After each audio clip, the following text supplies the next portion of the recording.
You know what? You are a fucking liar. The deal is off. Go f yourself. This is one of the greatest scenes in the fourth and final season of Barry. It's tense, tragic, and brutally violent. Best of all, it brings one of the main character's stories to a poetic end. But without a fundamental change to the show that happened way back in the pilot, we never would have seen it. Hey man, you must be Betty. I'm NoHo Hank.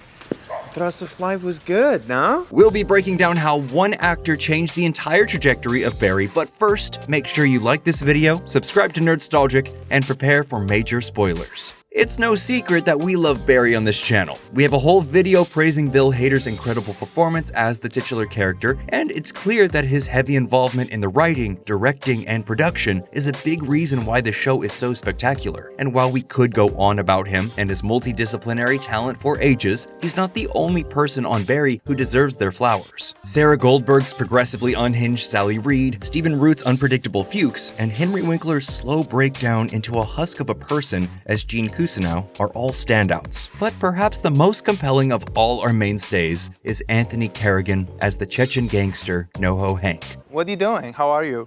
What am I doing? I'm set up to kill Paco like you asked me to. What do you mean, what am I doing? Oh, right, duh. From his first moments on screen in the pilot episode, Hank doesn't just carry his own weight. He helps set the tone of the episode and the show moving forward. His light-hearted, almost childlike approach to the seedy underworld of crime is exactly what a black comedy like Barry needs. And while his initial incompetency as a member of the Chechen Mafia doesn't seem like much to build a character off of, Carrigan still manages to make Hank likable, memorable, and ridiculously funny within the span of just a few minutes. Have you ever been shot?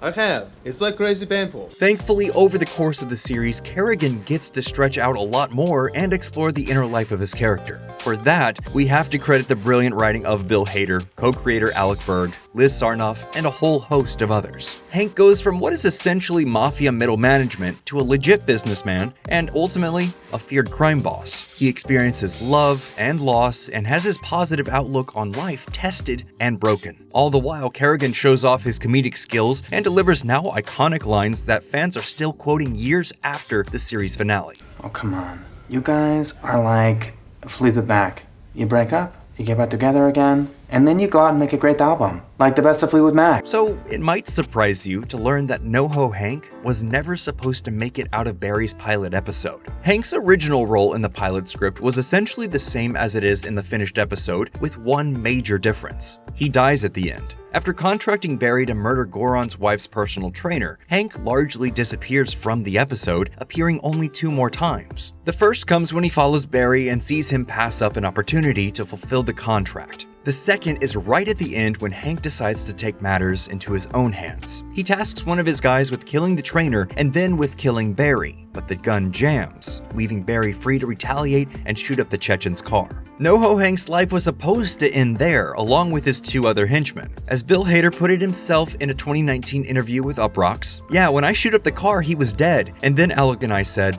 "We'd be insane to kill that guy, he's so funny." This was a bold choice to make, and it gets even more interesting when you consider when they decided to make it. Letting Hank live wasn't a decision made during casting, after a table read, or sometime before shooting. As Hader recounted to the LA Times years later, "We were lining up the shot where he was supposed to get shot. I went up to our director of photography and Alec Berg, and I was like, should we kill him? I don't think we can kill him." Which is probably why we see him open the car door and shuffle out of sight rather than simply slump over in the passenger seat. Naturally, subsequent episodes needed to be rewritten and room had to be made for a completely new character to take up screen time. The logistics of this aren't simple, and the effort required to make it work isn't insignificant. The lean and snappy storytelling of Barry is one of its strengths, but it also leaves very little room for error or excess. Adding a whole new character with their own arc to an already stacked cast full of intricate and interwoven narratives could have spelled disaster for a lesser production. And yet,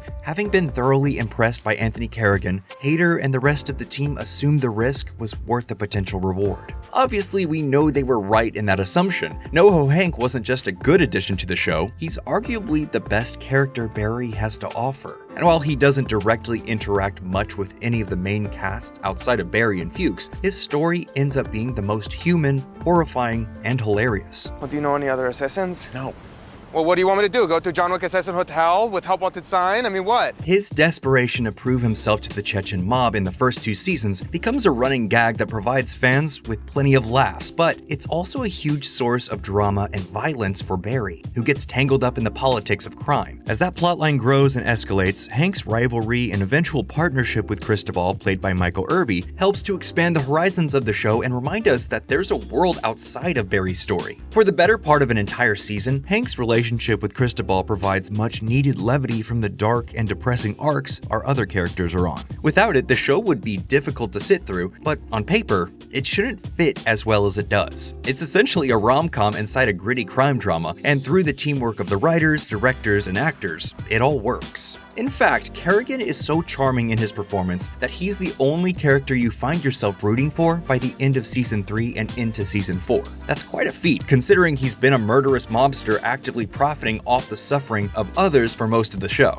And it's even more impressive when you remember that he wasn't even supposed to last this long as a character. Of course, because no one can ever be happy in Barry, Cristobal dies, directly because of Hank's actions. We'd seen moments of Carrigan's dramatic acting abilities in previous episodes, but this scene in the 4th episode of Season 4 takes things to a new level of acting prowess. I would never fall in love with a psychopath. Yeah, well, it took a psychopath to save you from your crazy wife, okay? The way he balances fear, anger, and heartbreak as Cristobal prepares to step out their front door is masterful. He dances on the line between pleading and demanding that Cristobal stay, and when that doesn't work, we see an unexpected shift in Hank. At that moment, he chooses his career over private happiness. And though he breaks down for a shockingly vulnerable few seconds, he pulls himself together in the end, fully transforming him into the character we come to know by the end of the show. Seeing Hank's soft demeanor gradually morph into a tormented, dangerous showboating persona is a perfect demonstration of Barry's ability to turn comedy into tragedy. He became the man he so desperately wanted the Chechen Mafia to believe he was back in the first season,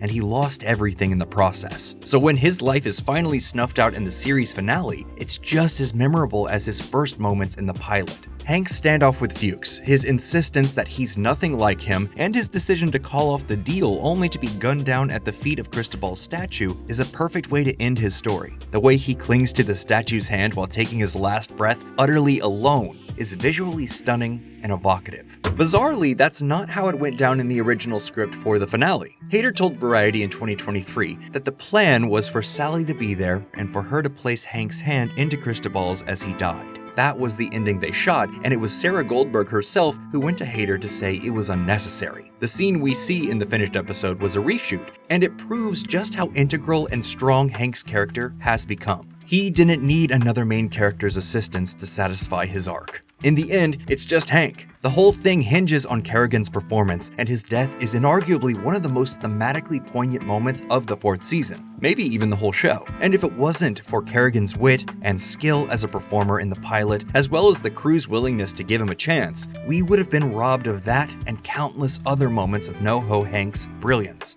in Barry. And well, that's all we have for you today. Thanks so much for watching this video all the way through, and if you liked what you saw, please let us know by hitting the thumbs up and subscribing to Nerdstalgic. And while you're here, let us know which NoHo Hank quote is still living rent-free in your brain.